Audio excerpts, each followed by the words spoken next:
1990 के दशक का वह छोटा सा शहर, जहां की संकरी गलियों में एक अपनापन था। छतों पर फड़फड़ाते कपड़े हवा से बातें करते थे, दरवाजों पर टंगे सूती पर्दे लहराते थे और होली से पहले ही हवा में मीठी गुजिया की खुशबू घुलने लगती थी। होली से ठीक 2 दिन पहले की वह गुनगुनी सुबह, पापा ने आंगन में खड़ा अपना पुराना नीला स्कूटर बाहर निकाला। बेटा गौरव दौड़ता हुआ आया। पापा, मैं आगे खड़ा हूंगा। पीछे से बेटी पूजा भी भागती हुई आई। नहीं, मैं भी चलूंगी।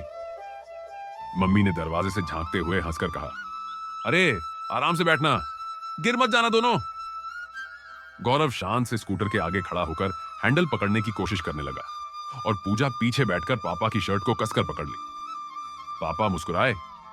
चलो बच्चों, रंगों की दुनिया में। चेहरे से टकराती हवा और उड़ते बालों के बीच बच्चों के लिए यह छोटी सी सवारी किसी सपनों की दुनिया की सैर से कम नहीं थी। न कोई सीट बेल्ट, न हाथ में मोबाइल, बस पापा की पीठ का सहारा और त्योहार की वह मासूम सी उत्सुकता। जैसे ही स्कूटर मुख्य बाजार पहुंचा, बच्चों की आंखें चमक उठी। पूरा बाजार रंगों से नहाया हुआ था। लाल, गुलाबी, पीले और हरे गुलाल के ऊंचे ऊंचे ढेर सजे थे। दुकानों के बाहर लटकी रॉकेट और टैंक वाली रंग बिरंगी प्लास्टिक की पिचकारियां धूप में ऐसे चमक रही थी जैसे खिलौनों की कोई जादुई दुनिया हो। पापा ने दुकानदार से कहा, भैया अच्छा वाला गुलाल देना और थोड़ा पक्का रंग भी बांध दो। तभी गौरव मचल गया, पापा मुझे वह बड़ी वाली पिचकारी चाहिए। और पूजा ने जिद की, मुझे 2 नली वाली पिचकारी चाहिए। पापा की एक मुस्कान के साथ दोनों की इच्छा पूरी हो गई। घर लौटते ही देखा कि रसोई में मम्मी और दादी का अपना अलग ही मोर्चा खुला हुआ था। खोया भुनने की सौंधी महक और पिसी हुई इलायची की खुशबू से पूरा घर महक रहा था। दादी अपने अनुभवी हाथों से गुजिया भर रही थी और मम्मी उन्हें फटाफट तल रही थी। बच्चे रसोई के दरवाजे पर मंडराते हुए बोले, मम्मी एक चखले। पापा ने प्यार से डांटते हुए कहा, अभी नहीं, पहले भगवान जी को भोग लगेगा, फिर मिलेगी। शाम ढलते ही गली के बीचों बीच लकड़ियों, उपलों और सूखी टहनियों का बड़ा सा ढेर लगा दिया गया। गली की महिलाएं पूजा की थाली, रोली, चावल, फूल और नई फसल के दानों के साथ वहां इकट्ठा हुई। दादी ने बच्चों को पास बुलाकर समझाया, बच्चों, ये बुराई पर अच्छाई की जीत का दिन है। आज हम अपनी सारी बुरी आदतें इस आग में जला देते हैं। जैसे ही होलिका में आग लगी, सूखी लकड़ियां चटखने लगी और सुनहरी चिंगारियां आसमान की ओर उड़ने लगी। बच्चों ने हाथ जोड़कर अग्नि के फेरे लिए और मन ही मन अपनी छोटी छोटी शरारतों को उस आग में छोड़ दिया। पहली बार उन्हें समझ आया कि दूसरों को रंगने से पहले अपने मन को साफ करना जरूरी है। होली है भाई, होली है। सुबह सुबह गली में किसी के चिल्लाने की आवाज और टेप रिकॉर्डर पर बजते तेज गीतों ने नींद तोड़ दी। इससे पहले कि बच्चे बाहर भागते, मम्मी ने पूजा को पकड़ लिया। पहले इधर आओ, और कटोरी भर तेल बालों, चेहरे, हाथ और पैरों पर लगा दिया गया।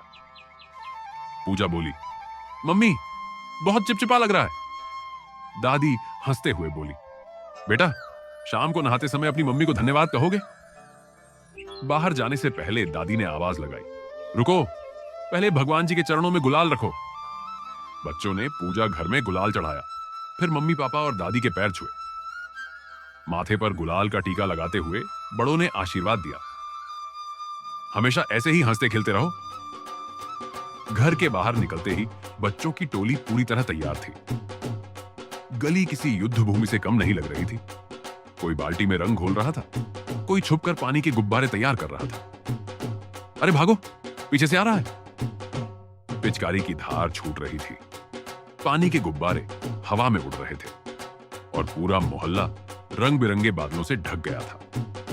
तभी मस्ती में एक बच्चे ने गली के कुत्ते पर रंग डाल दिया। उसे देखकर बाकी बच्चों ने भी पिचकारी तान ली। पापा और गली के कुछ बड़े तुरंत आगे आए। बच्चों रुक जाओ, जानवरों को कभी परेशान नहीं करते, वे बेजुबान होते हैं, उन्हें हमारी तरह रंग पसंद नहीं होता। बच्चों के चेहरे उतर गए। उन्होंने कान पकड़कर कहा, माफ कीजिए अंकल, अब कभी ऐसा नहीं करेंगे। उस दिन होली के रंगों के बीच उन्होंने दया और करुणा का एक नया रंग सीखा। दोपहर होते होते गली के बड़े बुजुर्ग और पड़ोसी घर आने लगे।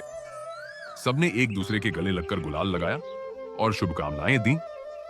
बैठक में मम्मी ने प्लेटों में सजी गुजिया, नमकीन, चूड़ा और गर्मा गर्म चाय परोसी। पूरा घर ठाकों और बातचीत से गूंज उठा। शाम तक बच्चों की शक्लें ऐसी हो गई थीं कि उनके अपने माता पिता भी पहचान न पाए। तभी स्नान घर से गौरव की आवाज आई, मम्मी, ये हरा रंग तो छूट ही नहीं रहा, और साबुन दो। बाहर बैठी दादी हंसते हुए बोली, कहां था ना, तेल अच्छे से लगा लो। नहा धोकर थक हार कर जब बच्चे बाहर निकले तो भूख के मारे हाल बुरा था। मम्मी, बहुत जोर की भूख लगी है, जल्दी खाना दो। थाली में परोसा गया गरम गरम सादा भोजन और प्यार से खिलाई गई एक और गुजिया उस दिन दुनिया का सबसे स्वादिष्ट भोजन लग रहा था। रात को सोने से पहले दादी ने बच्चों के सिर पर हाथ फेरते हुए कहा, बेटा, होली सिर्फ रंगों का त्योहार नहीं है, यह गिले शिकवे मिटाने, प्यार बांटने और अच्छाई का पर्व है। बच्चे मुस्कुराते हुए गहरी नींद में सो गए। 90 के दशक की वह होली न किसी कैमरे में कैद हुई, न उसका कोई वीडियो बना। वह बस दिल की यादों में हमेशा के लिए एक खूबसूरत रंग बनकर बस गई। दोस्तों, अगर आपको यह कहानी पसंद आई हो तो इसे लाइक करें, अपने दोस्तों और परिवार के साथ शेयर करें और हमारे चैनल को सब्सक्राइब करना न भूलें। और हाँ, हमारी नई नई कहानियों की जानकारी सबसे पहले पाने के लिए बेल आइकन जरूर दबाइए। और दोस्तों, अगर आप किसी स्पेसिफिक टॉपिक पर कहानी देखना चाहते हैं, जैसे दोस्ती, हिम्मत, समय, ईमानदारी या कोई मजेदार एडवेंचर, तो नीचे कमेंट में जरूर लिखें। हो सकता है अगली कहानी आपकी पसंद की ही हो, क्योंकि इसी चैनल पर आपको मिलेगी हर कहानी में एक सीख,